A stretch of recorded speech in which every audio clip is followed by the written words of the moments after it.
Akola 24 news में आपका हार्दिक स्वागत है। अकोटफैल परिसर के प्रभाग क्रमांक 1 की ओर महानगर पालिका की एक बड़ी लापरवाही। अकोला प्रभाग क्रमांक 1 के नगर सेवकों की अनदेखी से मस्तान चौक से डंपिंग ग्राउंड की ओर जाने वाला मुख्य रास्ता बना नागरिकों का सरदर्द। इसी रास्ते से रोजाना डंपिंग ग्राउंड की ओर जाने वाली सैकड़ों की संख्या में कचरे की घंटा गाड़ियाँ गुजरती है। इसी के साथ साथ ये रास्ता मुस्लिम कब्रस्तान, ईरानी कब्रस्तान, शमशान भूमि, नायगव, सलाम नगर, शिरोड़ा, फातिमा नर्सिंग हॉस्पिटल की ओर जाता है। सूत्रों की जानकारी के मुताबिक इस रास्ते की निधि पास हो चुकी है, लेकिन फिर भी प्रशासन अनदेखी कर रहा है। ऐसा आरोप प्रभाग क्रमांक 1 के नागरिक कर रहे हैं। इस रास्ते पर बड़े बड़े गड्ढे होने के कारण किसी भी वक्त एक बड़ा हादसा हो सकता है। इस ओर प्रशासन को गंभीरता से ध्यान देने की ज़रूरत है, ऐसी चर्चा वहां के नागरिक कर रहे हैं।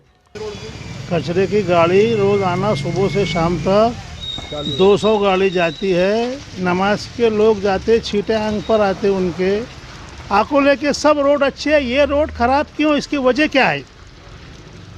ये इसके पीछे कोई राज है, इसके पीछे कोई राज है। अकोले का हर रोड अच्छा है, आकोटफल का रोड खराब क्यों है, इसकी वजह क्या है? कब्रस्तान का रोड है, मसान का रोड है, मसान के मुर्दे जाते, कब्रस्तान के मुर्दे जाते, लोग नमाज को जाते, इस पर छींटे उड़ते कपड़ों के ऊपर। मतलब इस रोड की कुछ सुनवाई है या नहीं? ये राजकारण है कि चोर कारण है? मेंबर बोलते कि हमारे हाथ में नहीं है, किसके हाथ में है फिर? फिलहाल हम मौजूद है अकोला शहर के अकोटफैल परिसर में। हम आपको बताने जा रहे हैं अकोला महानगर पालिका की एक बड़ी लापरवाही और प्रभाग क्रमांक 1 के नगर सेवकों की अनदेखी। आप देख सकते हैं ये जो रास्ता है, ये रास्ता जो है एक आम रास्ता नहीं है।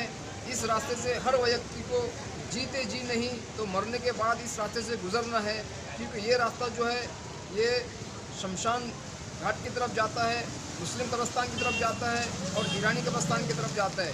इसी के साथ साथ ये रास्ता जो है नायगांव परिसर की तरफ जाता है, सलाम नगर की तरफ जाता है, सिरोड़ा की तरफ जाता है। इसीलिए प्रशासन को इसकी ओर गंभीरता से ध्यान देने की जरूरत है। इसी तरह नायगो परिसर के भी रास्तों का बुरा हाल है, जिसकी ओर किसी का ध्यान नहीं है, जिसके कारण नायगो परिसर के नागरिक नर्क जैसी जिंदगी जी रहे हैं। कुछ दिन पहले नायगो परिसर स्थित महबूब नगर में एक युवक को बिजली के करंट लगने की वजह से उसे ऑटो की मदद से अस्पताल ले जाया जा रहा था, लेकिन महबूब नगर की सड़कें खराब होने के कारण ऑटो गड्ढे में फंस गया। फंसे हुए ऑटो को निकालने में देरी होने के कारण उस युवक की अस्पताल ले जाते समय ही रास्ते में मौत हो गई।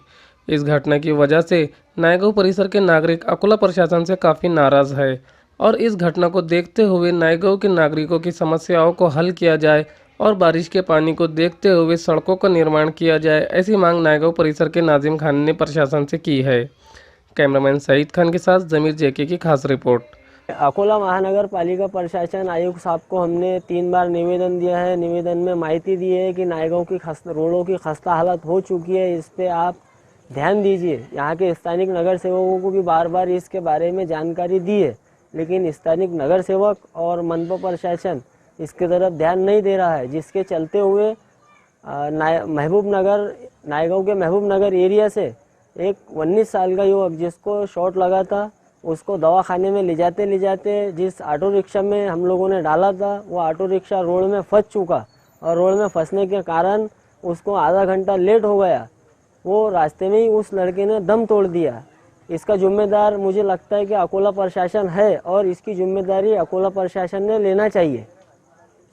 आज के लिए बस इतने। आपसे फिर मुलाकात होगी एक नई खबर के साथ। मैं संवाददाता सैयद जमीर जेके, कैमरामैन शहीद खान के साथ। अकोला 24 न्यूज़ को सब्सक्राइब करें और बेल आइकन का बटन दबाना ना भूलें, ताकि आपको मिले हर वीडियो की नोटिफिकेशन सबसे पहले।